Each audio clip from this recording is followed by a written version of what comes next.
Everyone, मैं अपराजिता और स्वागत करती हूं आप सबका अपने चैनल होम डायरीज में। पहले मेरी तरफ से सभी दोस्तों को नए साल की ढेर सारी शुभकामनाएं। आज की वीडियो में मैंने शेयर किया है कि किस तरह से हम लोग अपने घर और किचन को मैनेज करें ताकि हमारा सारा काम समय से निपट जाए और हमारा घर भी बिल्कुल मैनेज रहे और किचन में भी सारा काम हमारा बिल्कुल रूटीन से कंप्लीट हो जाए। अक्सर हम होम मेकर्स की ये शिकायत होती है कि हमारे पास टाइम नहीं होता है। ये कुछ हद तक सच भी है, क्योंकि घर में एक ही तरह के काम नहीं होते हैं, बहुत सारे तरह के काम होते हैं, छोटे बड़े, और जिसमें हमारा ढेर सारा टाइम चला जाता है। तो किस तरह से हम अपने टाइम को मैनेज करें ताकि हमारा काम भी बिल्कुल समय से पूरा हो और हमें अपने लिए भी थोड़ा सा क्वालिटी टाइम मिल जाए। इसके अलावा जो घर के मेंटेनेंस में हमें टाइम देना होता है वो भी टाइम हम निकाल पाए आराम से। आज की वीडियो में मैंने शेयर किया है कि किस तरह से मैं अपने घर के काम को निपटाती हूँ, चाहे वो किचन का हो, चाहे वो होम मेंटेनेंस का हो, जो भी काम हो उसे मैं रूटीन से कैसे करती हूँ और साथ ही साथ उसमें से मैं अपने लिए और अपनी फैमिली के लिए क्वालिटी टाइम कैसे निकाल लेती हूँ। तो मैं कोशिश करती हूँ कि एक साथ मेरे 2 से 3 काम जरूर हो जाए। जैसे यहाँ पे मैंने मेथी को धो करके कट करके रख लिया है और मेथी का पराठा बनाने के लिए आटा भी गूंथ लिया है, और साथ ही मैंने जो मेथी मैंने धो करके और कट करके रखा था तो उसमें से जो बची हुई मेथी थी उसे मैंने इस तरह से एक प्लास्टिक के कंटेनर में नीचे टिश्यू डाल करके और रख दिया है, जिससे अगली रेसिपी में मुझे ज़्यादा टाइम ना देना पड़े। मेरे पास मेथी कटी हुई धुली हुई तैयार होगी तो मैं फटाफट से अपनी दूसरी रेसिपी भी तैयार कर सकती हूँ। हरी पत्तेदार सब्जियां अभी जाड़ों में बहुत सारी आती हैं और ये हमारे हेल्थ के लिए भी अच्छा होता है। तो अगर हम इन्हें पहले से ही कट करके रख लेते हैं तो हमें जो भी रेसिपी बनानी होती है उसमें समय कम लगता है और साथ ही साथ हमें आलस भी नहीं लगता है कि हमें ये काम अभी करना है। कुकिंग के साथ ही साथ मैं कोशिश करती हूँ कि जो भी डब्बे वगैरह मुझे क्लीन करने हैं मैं इसी टाइम पे मैं जल्दी से फटाफट इसे भी निपटा लूँ, ताकि इसके लिए मुझे अलग से टाइम ना देना पड़े। जैसे ये मसालदानी है, इसे मुझे क्लीन करना था क्योंकि कुछ दिनों के बाद ये बहुत गंदी हो जाती है, सारी चीज़ें इधर उधर मिक्स होने लगती हैं।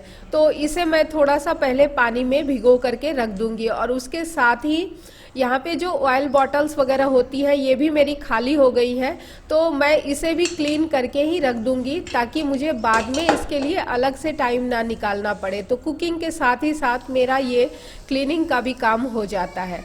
और इस तरह की जो नैरो मुंह वाली बॉटल्स होती हैं ऑयल की, इन्हें क्लीन करना थोड़ा सा मुश्किल होता है।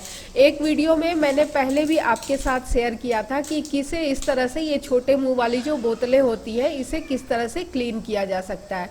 तो थोड़े से चावल के दाने हमें ले लेने हैं। चावल के दानों को अंदर हमें डाल देना है, थोड़े से लेने हैं, बिल्कुल 8 से 10, और थोड़ा सा सर्फ मैंने यहाँ पे ले लिया है और इससे मैं अब अच्छे से इन बॉटल्स को क्लीन कर लूँगी। ये चावल के दाने जो होते हैं ये बॉटल में स्क्रब का काम करता है और इसकी रगड़ की वजह से बॉटल अंदर से बिल्कुल अच्छे से क्लीन हो जाता है। क्योंकि इसमें चिकनाई ज़्यादा है, ये तेल के बॉटल्स हैं और मौसम भी अभी जाड़े का है तो ये थोड़ा ज़्यादा ही चिपचिपा हो गया है, तो इसकी वजह से मैंने यहाँ पे गर्म पानी का इस्तेमाल किया है। गर्म पानी डाल करके मैं इसे 10 मिनट के लिए छोड़ दूँगी।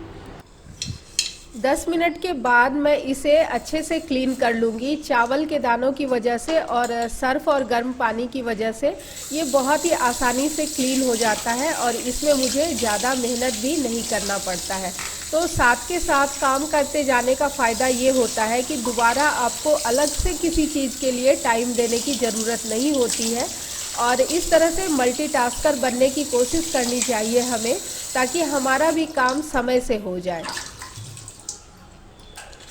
ऑयल कंटेनर के नीचे जो मैंने रनर रखा हुआ था वो भी काफ़ी स्टिकी सा हो गया था, तो मैंने उसे भी क्लीन कर लिया है और अब इन सारी चीज़ों को मैं धो करके थोड़े से धूप में सुखा लूँगी।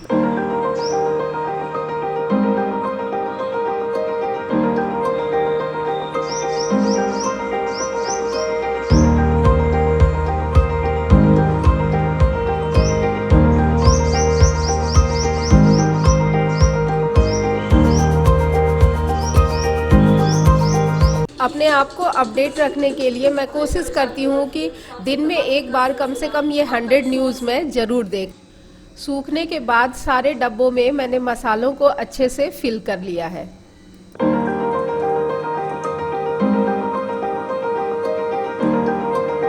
अभी सर्दियों में गुड़ बहुत अच्छे आ रहे हैं और हम सभी के घरों में यूज़ भी होते हैं, लेकिन इसे तोड़ना एक डिफ़िकल्ट टास्क होता है। तो मैं इस तरह से गुड़ की जो बड़ी बड़ी डली आती है उसे चाकू से इस तरह से खुरचन के द्वारा छोटे छोटे टुकड़ों में निकाल करके पहले ही डब्बों में भर करके रख लेती हूँ। और अगर आप इस तरह से पेपर में लपेट कर गुड़ को रखेंगे तो ये लंबे समय तक यूं ही फ्रेश बने रहते हैं, इसमें सीलन टाइप की नहीं आती है। छोटी छोटी बचत करना हम इंडियन हाउसवाइफ के स्वभाव में होता है। तो यहाँ पे मैं घी निकालने के बाद पैकेट को हल्के से गर्म तवे पर रख रही हूँ। तवा इतना ही गर्म है जितने पे कि मैं अपने हाथ को भी रख सकती हूँ। इससे जो भी इसके अंदर घी होगा वो पिघल जाएगा और हमारे यूज़ में आ जाएगा। सेम ऐसी ही हालत मैंने यहाँ पे इस विम लिक्विड की कर रखी है। इसे मैंने खिड़की के सहारे इस तरह से टिका दिया है और बॉटल में लगा दिया है ताकि इसकी जो एक एक बूंद है वो बर्बाद ना होने पाए और उसे मैं यूज़ कर लूँ।